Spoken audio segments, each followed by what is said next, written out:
صحابہ کرام کے جو بے ادب ہیں ان کے ساتھ ہمارا تعلق کیسا ہونا چاہیے؟ بسم اللہ الرحمن الرحیم۔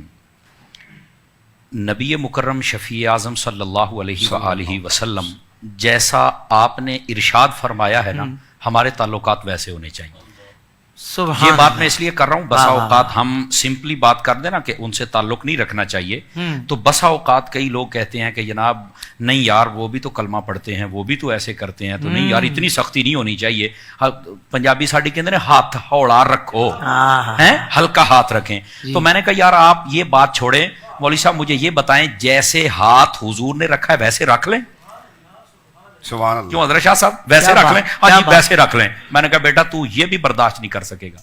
اللہ کہتا وہ کیسے؟ میں نے کہا سنیے حدیث پاک، نبی پاک صلی اللہ علیہ وسلم نے ارشاد فرمایا، وہی حدیث جو میں نے پہلے پڑھی تھی، متن اسی کے ساتھ ابتدائی ملتا ہے، ان اللہ اختارنی واختار لی اصحابی، اللہ نے میرا انتخاب فرمایا، پھر میرے صحابہ کا فرمایا، پھر نبی پاک علیہ السلام نے فرمایا سیجیء قوم، فرمایا ان قریب ایک قوم آئے گی، وہ کیا کریں گے؟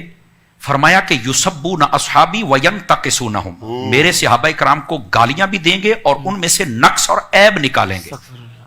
نبی پاک صلی اللہ علیہ وسلم فرما رہے ہیں۔ اچھا یہاں تک جب فرما دیا تو اب آگے کیا ہے؟ آقا علیہ السلام نے فرمایا سنو، جب تم دیکھو ایسا بندہ جو میرے صحابہ کرام کے خلاف کوئی بات کر رہا ہو تو فرمایا لا تجالسوہم ولا تناکحوہم ولا تسلموا علیہم ولا تصلوا معہم۔ نبی پاک صلی اللہ علیہ وسلم نے ارشاد فرمایا جو میرے صحابہ کرام علیہم رضوان کا بے ادب اور گستاخ ہو، ان کے بارے میں کوئی ایسی نازیبہ بات کر رہا ہو، نہ ان کے ساتھ بیٹھنا ہے، نہ ان کے ساتھ رشتہ داری کرنی ہے، نہ رشتہ دینا ہے نہ لینا ہے، کیا بات، نہ روٹی کھانی ہے نہ ڈالنی ہے۔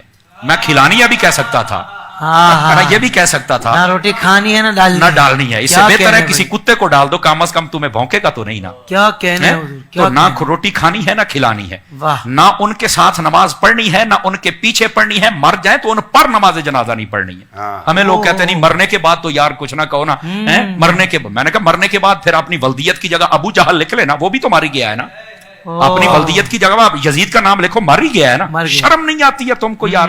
بھائی جو کمینہ ہے وہ زندہ بھی کمینہ تھا، مرنے کے بعد بھی کمینہ ہے۔ اگر توبہ کر گیا تو ہمیں بتاؤ کہاں توبہ کر کے گیا ہے۔ تو نبی پاک صلی اللہ علیہ وسلم نے جیسے فرمایا ہے ویسے ان کے ساتھ ہم نے تعلق رکھنا ہے، اور آقا کریم علیہ السلام نے تو واضح کر دیا۔ نبی پاک صلی اللہ علیہ وسلم تشریف فرماتے، حضرت سیدنا عثمان غنی رضی اللہ تعالیٰ عنہ، آپ کے ایک آپ کا گستاخ تھا، وہ مر گیا، آپ سے بغض رکھتا تھا۔ ترمذی شریف میں حدیث ہے، نبی پاک صلی اللہ علیہ وسلم کو بتایا گیا کہ فلاں شخص مر گیا، آپ اس کا جنازہ پڑھائیں۔ فرمایا میں تو نہیں پڑھاؤں گا۔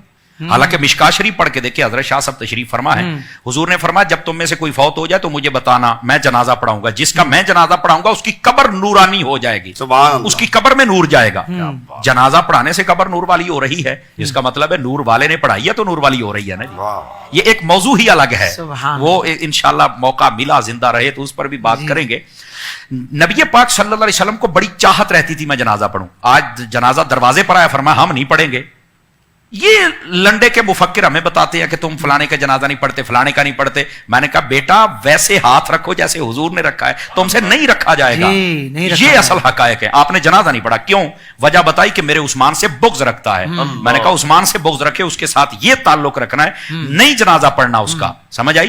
یہی صحابہ کرام کے گستاخوں کے ساتھ ہمارا تعلق، نہ بیٹھنا ہے نہ اٹھنا ہے، نہ کھانا کھانا ہے نہ ان کو ڈالنا ہے، نہ ہی ان کے ساتھ رشتہ داری کرنی، نہ سلام کرنا ہے، بلکہ ایک روایت کے یہاں تک لفظ ہیں اگر وہ بیمار ہو جائے تو پوچھنے نہیں جانا ہے، یہاں تک فرما دیا۔ تو یہ تعلق رکھو نا، پتہ تو چلے نا کہ حضور کے صحابہ کا عاشق ہے جو کہ گستاخوں کے ساتھ ایسا رویہ کر رہا ہے جیسا محبوب کریم علیہ السلام نے ارشاد فرمایا۔ سبحان اللہ، سبحان اللہ۔